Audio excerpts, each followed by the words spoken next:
Hi all, welcome to yet another session of Teaching Aptitude. In this session, we will be discussing about the different tools of evaluation, especially rating scales.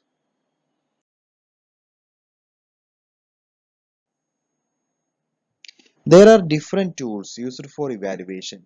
It includes rating scale, intelligence and aptitude test, inventories, anecdotal test, teacher-made evaluation tools, standardized tests for evaluating achievements. In this session, we will be discussing about rating scales only. There will be a second session for discussing the other tools. Rating scales. It is a subjective method. Through this, one can find out what others say about a particular person. Rating is a term applied to an expression of opinion or judgment regarding some situation, object, character, or an attribute.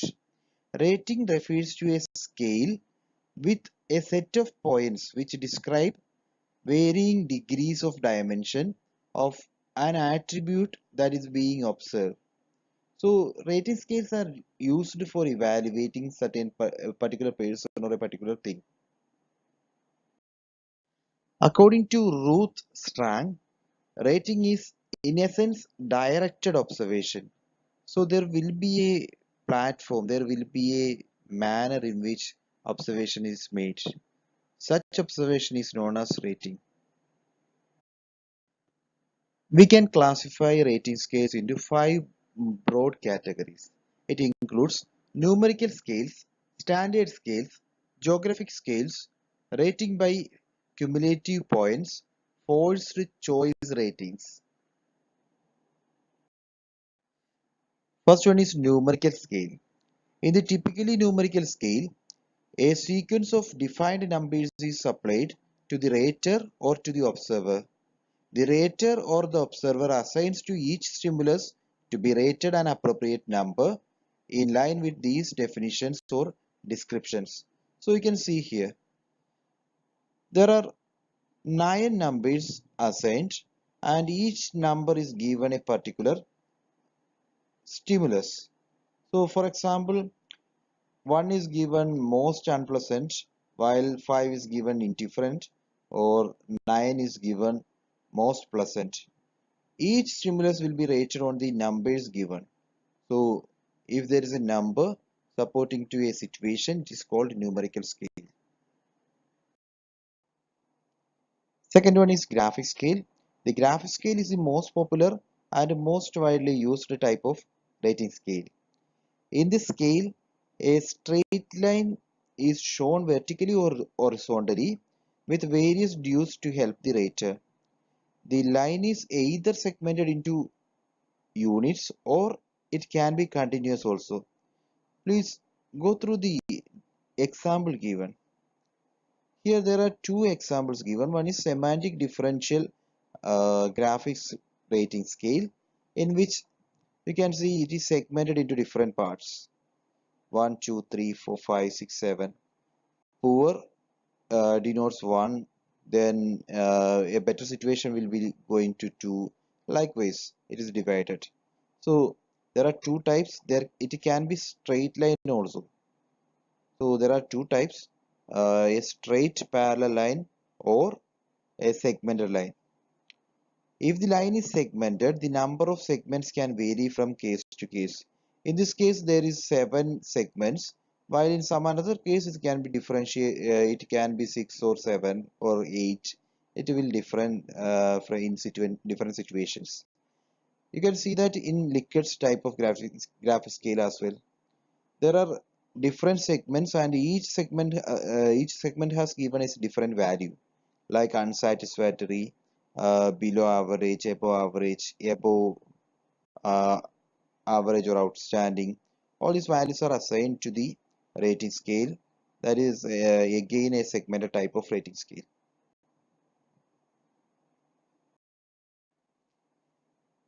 Next type is standard scale. In standard scale, a set of standards is presented to the rater.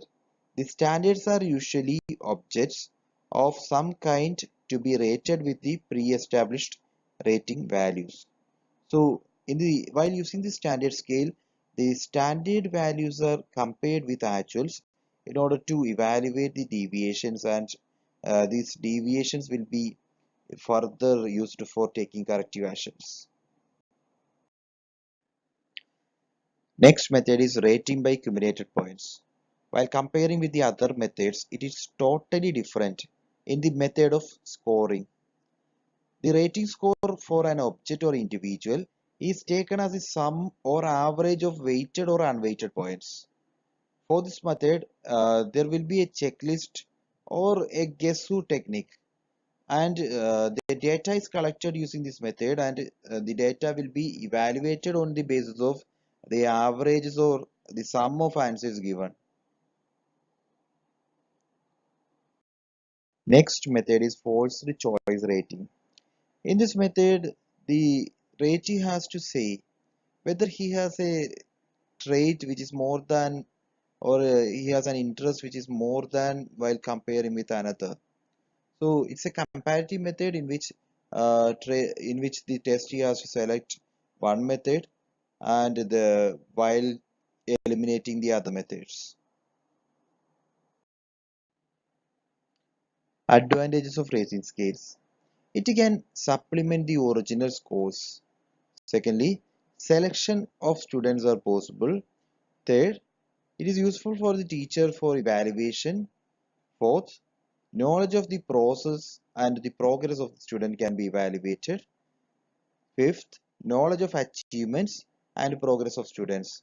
So, how much the students are able to achieve from the entire process of teaching can be evaluated by using this technique. Then it can be used for comparison. It can be used as a motivation tool, and it will help to remove the weakness of traditional methods, and it is also helpful in sending a report to the parents or to the administration. Limitations. It can be subjective, difficulty in rating, limited contact with the ratee, low reliability, lack of willingness, non-availability of expert, generosity error, stringency error, halo error, error of center tendency, logical error. This may happen while rating. So we'll be discussing about the errors in detail. Error. First one is generosity error. There is a human unwillingness to give up favorable judgment of their own fellows.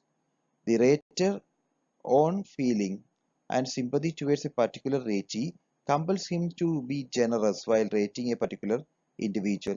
So because of his biasness, he is not able to give high or low marks to some students.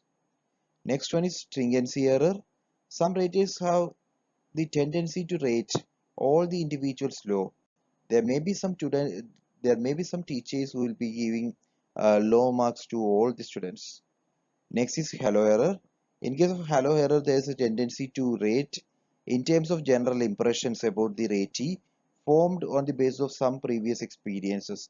If the previous experience is positive, you will be getting high scores, while if the previous experience is negative, the student may not be able to get adequate scores as he deserves. Next one is central tendency error. There is a tendency in some raters to rate all the students or ratees in the midpoint of the scale. That means they are not willing to give high scores, or they are not willing to provide low scores to the students. Next is logical error. If the teacher does not have a clear idea about the entire rating system, it will lead to error in principle. That is known as logical error. So that's all for the day. Thank you all. Thank you very much.